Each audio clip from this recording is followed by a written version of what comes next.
Frith, hope everyone's well and that you have a great Yule and a powerful start to your new year. I've been doing a series of videos to kind of introduce the kind of the philosophy and basic understandings of Rune Yoga. I have 3 more videos I'm doing this year, focusing today on energy, next week hopefully on ritual, and then again the last week of the year will be on processing, working through shit. And then starting next year I plan to do every couple weeks do a focus on each of the runes and talk about the path and some of the practices. So yeah, so I want to have a powerful year next year, and one way for me to do that is to share and to further develop Rune Yoga. Go through the process again and again in order to truly benefit from the system and the practices.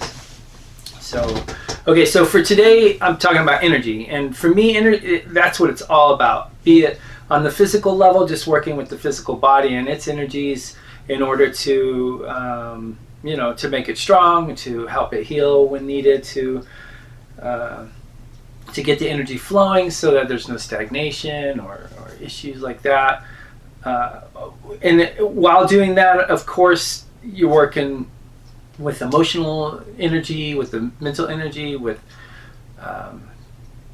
social energies. You're working with all the different energies at one time while walking the path. It's not just like, oh, today I'm just working on this emotion, but really like there's thoughts and beliefs and habits and social interactions and relationships that are intertwined with every facet of our life. And so working with energy is all about strengthening the body, strengthening the willpower, processing through emotions, gaining control over the mind and the mental states, expanding consciousness. All these things are intertwined with energy, and Rune Yoga works with each level.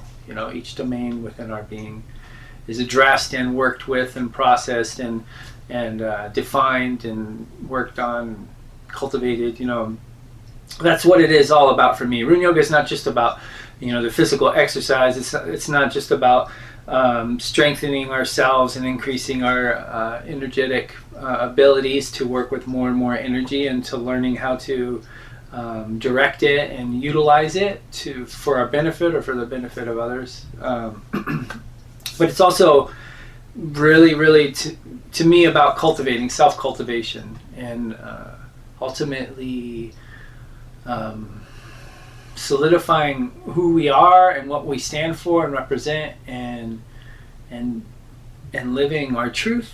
To me, all those things are intertwined with energy, because as we increase our ability to work with more energy, it increases our power in life over ourselves and over our surroundings. It increases our ability to dictate our social interactions, especially in the outside world. The more focused and empowered one person is, people naturally kind of gyrate towards that and flow with it, because it's power, right? And one way or another, we all seek power, and it doesn't have to be this like crazy, dictatorial power, but it's more just about the sense of having control over ourselves. For sure, that to me is one of the greatest powers. You can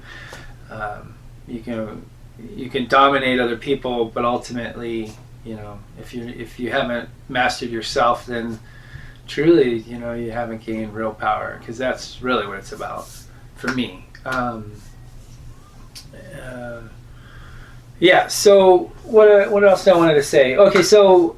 I talk about it in my book, Rune Yoga, and the link's in the bottom always. But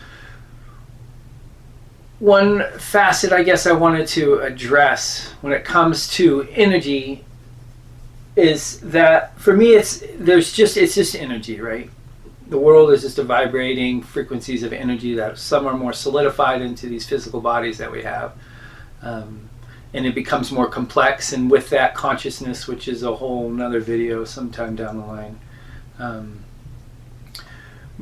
but when it comes to energy, we experience it in different ways, right? So when we just think of like tangible physical energy that we use in our daily life, you know, you can have it as a light bulb, you can have it as this video, you can have it as a heat source, you can have it to run machinery, right? It's just energy, but we're using it for different things, and it's in an experience in different ways. And it's the same thing on the more etherical level of energy, in the sense that we experience the energy as our physical bodies and the sensations thereof, but then we also experience it as emotions or as mental states or as certain patterns of belief and identity. Like all these things have us experience this energy in different ways. So like just for instance, if you get socked in the face, I mean the physical sense of it is like, you know, this shit hurts, right? And then it could turn into a whole host of other things, like depending, it could trigger traumas and you have a PTSD experience, and then you know, you regress or close down or become angry and enraged and fight back, right? And so those are the kind of emotional, and then the thoughts that come with it, and then you have your memories and your experiences of physical contact in that way. You might have certain beliefs, like all these things are triggered, and they're all distinct, right? Like the emotion is completely different than the physical sensation, and yet it's just the energy. It's the energy flowing, it's an external energy interacting with us, and then we have a counter interaction, right? So when it comes to working with energy in Rune Yoga, you know, we are absolutely trying to increase our physical vitality and strength and stuff. Like that is essential, right? Because you know, if we're not healthy, we're not going to live, you know, longer. You know, we'll have less chance of living longer. Also, just the quality of life is different when you're sick and unhealthy, and you're just in pain, or you like your abilities to get around or your senses and stuff. If those are messed up, it reduces your quality of life. I mean, that's just a fact, right? So yeah, so as we go through this process, right, as we go through these practices and move through the runic sequence, more and more layers of the self and memories and you know, energies, energetic patterns in our life start to come to the forefront. And as we, you know, in the next video, I'll talk about ritual and actually like working with it, things in life in a ritualistic manner, and then I'll finish with the video on processing, which is actually the process in which we go about processing these experiences that we're having as we go through the runic sequence. So yeah, so just have all that in mind as we move forward, because starting next year, every couple weeks I'll come up, I'll start with Feyu and just work my way through the whole sequence of runes, and I'm really going to develop these things that I've been talking about in the, I don't know, 8 or 9 videos I got now, I don't know. So that's why I'm doing this. I'm trying to really solidify the basic foundation of Rune Yoga, so that as we move forward next year, hopefully what I'm sharing will benefit you a lot, because it's benefited me and it's changed my life. So, and I want to share, because that's one of the promises I gave to Odin, that I do this. So yeah. So anyhow, I wish you well, and I hope you have a great Yule, and until next video, be well. Odin, Thor, Freyr, Freya, Sif, Frigga.